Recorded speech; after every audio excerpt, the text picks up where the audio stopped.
E agora a gente conversa com Ulisses Ruiz de Gamboa, ele que é economista da Associação Comercial de São Paulo. Vocês vão ver aqui no rodapé que vai ter um contador que vai ficar girando durante toda a entrevista. Para começar o nosso bate-papo, Ulisses, eu gostaria de perguntar para você, o que é o impostômetro? O impostômetro é uma espécie de calculadora de quantos impostos, taxas e contribuições o brasileiro paga, tanto a nível país, como também estadual, municipal.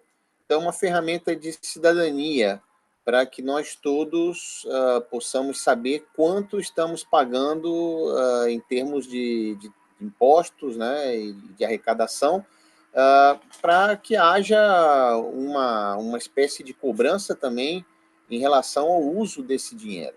Ulisses, e quais os produtos no nosso consumo que incidem mais impostos?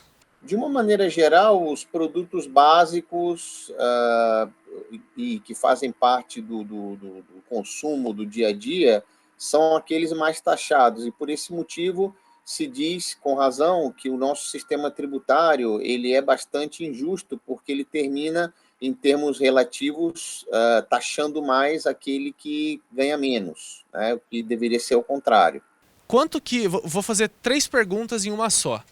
Quanto que o brasileiro já pagou de imposto nesse ano até o dia de hoje? Quanto que o limeirense já pagou de imposto?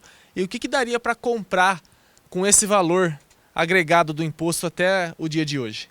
Bom, o brasileiro já pagou mais de 1,5 trilhão de reais, né, o que é uma cifra gigantesca, equivale a 37% de tudo que é produzido no país, né, que é bastante alto, é comparável à Grã-Bretanha.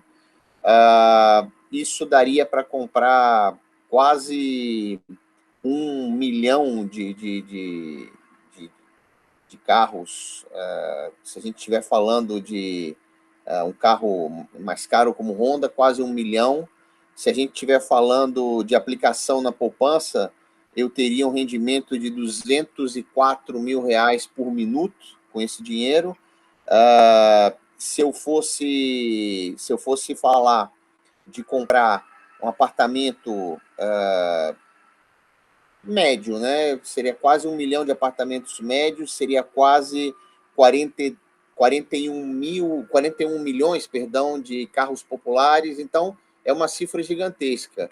E o limeirense pagou também uma cifra alta para Limeira até agora, de janeiro para cá, até hoje, digamos, o limeirense está pagando 212 milhões de reais. Ulisses, pelas estatísticas, a gente já pode afirmar que o brasileiro vai pagar mais imposto nesse ano de 2021 do que pagou no ano anterior de 2020? Com certeza, por 2 motivos. Primeiro, porque há uma retomada da atividade econômica e, portanto, isso automaticamente aumenta a arrecadação. E segundo, porque a inflação está acelerando, está aumentando, e a gente tem que se lembrar que grande parte dos impostos são cobrados sobre os preços. Ulisses, a gente sabe que o Brasil, como você já disse na entrevista, a carga tributária é muito alta, né? E os empresários, os microempresários reclamam muito dessas taxas, né? Desses tributos todos. Como fazer para empreender hoje no Brasil? Você acha que é fácil empreender? O que a gente precisa para começar o nosso empreendimento e ser um bom empreendedor? Olha, eu acho que, antes de tudo, o empresário, o empreendedor, ele tem que fazer uma avaliação muito criteriosa dos custos e benefícios, porque, além do que a gente está falando, dos impostos, da carga tributária, você tem um alto grau de burocracia, você tem uma série de outros custos que, às vezes, são até implícitos e que têm que ser levados em consideração.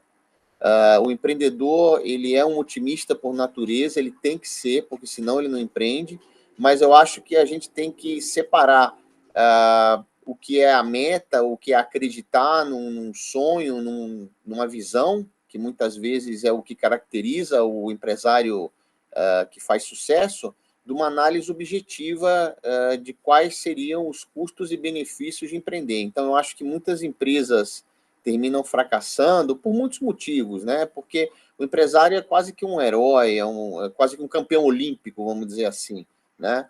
Porque ele enfrenta muitos ventos contrários, né? O Brasil precisa se modernizar, precisa fazer reformas estruturais. Enquanto isso não é feito, realmente a atividade empresarial sofre bastante. Então, assim, a gente tem que destacar isso. Mas, de qualquer forma, é muito importante fazer uma avaliação criteriosa de todos os custos, incluindo essa perda de tempo com a burocracia, essa perda de tempo com a necessidade de cumprimento de muitas obrigações, inclusive tributárias e de outra natureza. Então, assim, tudo isso tem que ser levado em consideração.